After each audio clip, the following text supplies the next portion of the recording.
was born by the river in a little tent. Whoa, and just like the river, I've been running ever since.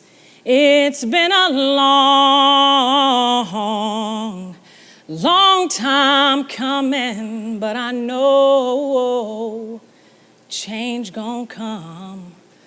Whoa, yes it will. Change gonna come. Ain't that the truth? Before words like coronavirus and social distancing had a place in our everyday vocabulary, this global pandemic was simply a what if. What if? Two words that when paired together proceed the stuff of dreams, and when those dreams manifest, change gonna come. What if we actually colonized the moon? What if we could connect with millions all over the world simply by using a device small enough to fit in our pockets? What if we lived in a nation where we were not judged by the color of our skin, but by the content of our character?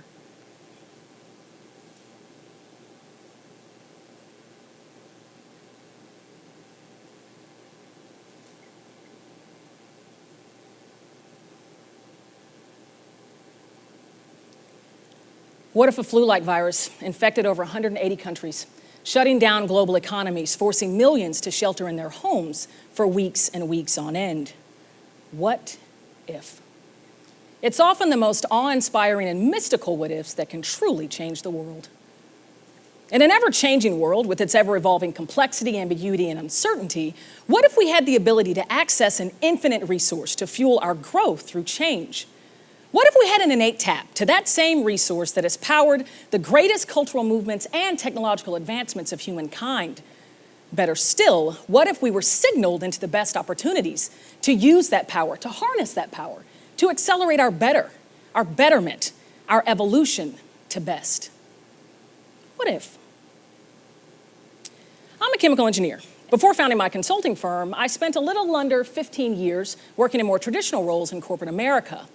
The predominance of that career was spent leading innovation for a consumer packaged goods giant. A giant whom I'm sure, if I were to begin rattling off from their billion-dollar brand portfolio, every single person watching would recognize at least one they have in their homes right now. It was a company I was so proud to help grow through sharing my talents, gifts, and abilities. Well, one day, having worked for that company for about 12 years, I was approached by my manager and told that there would be an urgent meeting for the leadership team, of which I was part. So, at the designated time, a little less than a dozen of us gathered into the boardroom, and we're all kind of looking at each other, trying to gauge who might already have some info about what was about to be shared. But nothing could have prepared us for the moments that followed. Soon after we'd all grabbed our seats, our manager slowly walked in and took her position at the front of the boardroom, and eventually announced that our business was being acquired. Upon hearing that news that my role and in turn me were being acquired by a different company, the first thing that hit me was grief. It was like somebody had punched me in the gut, expelling all the wind from my lungs. I immediately felt this overwhelming loss of a company and a culture that I had grown to know and love. It was the only company I had known since graduating university, the company where I'd established my closest relationships. I'd envisioned this grand career spanning decades and had even extrapolated out my annual salary and bonus projections for many years to come based on assumed advancements. I immediately grieved the loss of that dream and felt anxious, perceiving what it might mean for my future and my livelihood. Perhaps you've experienced something similar recently. A lost job, reduced hours, unsure of how you provide for yourself or your family. What if the negative emotion that accompanies major change were there to serve, not to be diminished or suppressed, but rather embraced? What if that negative emotional energy like anxiety and grief, bubbled up from within to signal us into our greatest opportunities to grow? Social psychologists have learned that emotional response to a given stimuli is milliseconds faster than cognitive or thinking response, just like that grief that punched me in the gut sitting in that boardroom. This emotion is innate, infinite, and highly efficient, often bypassing the rational brain center, moving swiftly through the amygdala, a more primitive part of the brain. This emotion is a prized inheritance of our species, a gift a resource flowing in infinite abundance from within. And I believe the reason is to signal us into our greatest moments of opportunity. Opportunity to choose how we will maximize the moment, how we will leverage the power of conscious choice to transform that negative emotional energy into fuel for lasting growth through any change. A signal, an opportunity, a choice. A proven natural law is the first law of thermodynamics, which is founded on the principle of conservation of energy. And it states, energy can either be created or destroyed. It can only be conserved, transferred, or transformed. Now, for those of you looking on at the slide, concerned you might have just stumbled into an advanced engineering course, let me set your mind at ease. I'm not about to try to explain these highly complex viscosity and surface friction curves. I just realized as a degree-carrying engineer, I couldn't live with myself if I didn't share some type of data during this talk. Now, for those of you still looking on with worry, let me further reassure you, this is my only data-rich slide. Now, for those of you far smarter than I, yes, these graphs marginally at best support my point. But anyhow, by this law, energy can either be created or destroyed. And the same must hold true for emotion, which in and of itself is energy. Peter McWilliams said it best, emotion is energy in motion. Energy, as defined in an engineering context, is the capability to do work. And I'm sure you would agree that emotion can certainly fuel action or work. You all are a beautiful audience, and this is by far one of the most exciting moments of my life. But if a bear or a tiger were to come barreling through that door, fear would fuel action. Fear would fuel my legs to move faster than they've ever moved before. Although anyone looking on from a distance might still beg the question, why is she moving so slowly? Doesn't she know there's like a bear chasing her? Nonetheless, fear would fuel action, right? In fact, it can be so effective that there are leaders who lead by fear. If you don't do this, that will happen. You'll lose your job, you won't get that promotion, you won't be able to provide for yourself or your family. And even though leading by inspiring fear can be effective in the short term, it is neither sustainable nor enabling a fulfilled growth. In fact, fear often stalls progress through change, because when we're invited to conserve the energy of fear for days, weeks, months on end, our health can take a toll. You see, by applying this law, this conservation of energy, we can either conserve, transfer, or transform our negative emotional energy. By conserving, we're essentially holding them within, right? Fueling higher and higher stress levels and all the physiological impact that come with it, like lost sleep and declining health. By transferring, we're engaging in venting sessions, right, with anyone and everyone who will listen, temporarily transferring our anger or frustration from ourselves to another individual, but it eventually finds its way right back to us. Like this energetic game of hot potato. Or we can transform. We can choose to transform that negative emotional energy into the energy that can fuel, that can motivate our growth, our journey to our authentic success.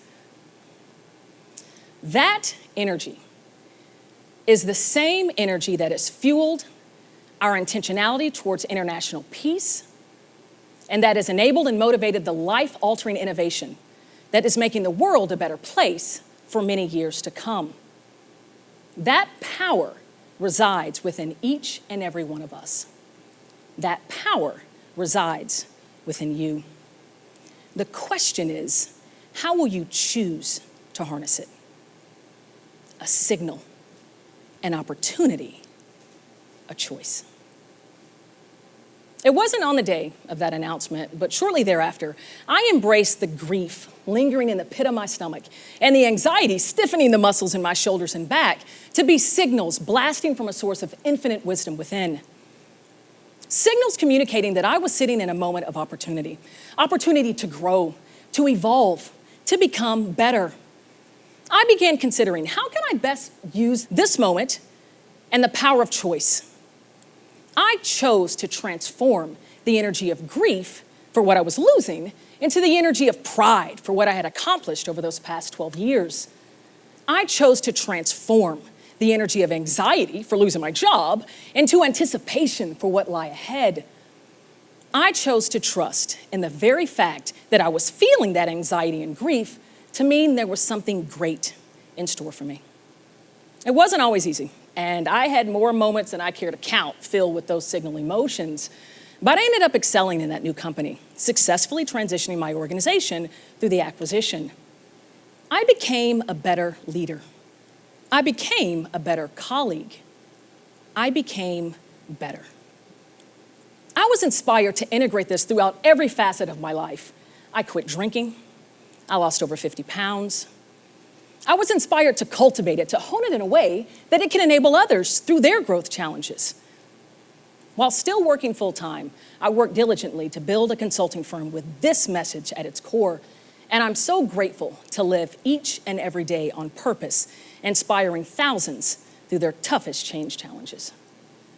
And if not for that fateful day, sitting in that boardroom, when I mentally buckled to my knees, overwhelmed by grief and anxiety, none of that would have come to pass.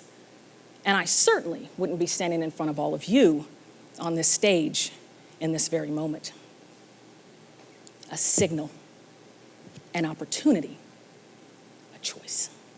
What if today you chose to believe the fear, anger, anxiety, frustration that come with major change to be your prized inheritance, gifts?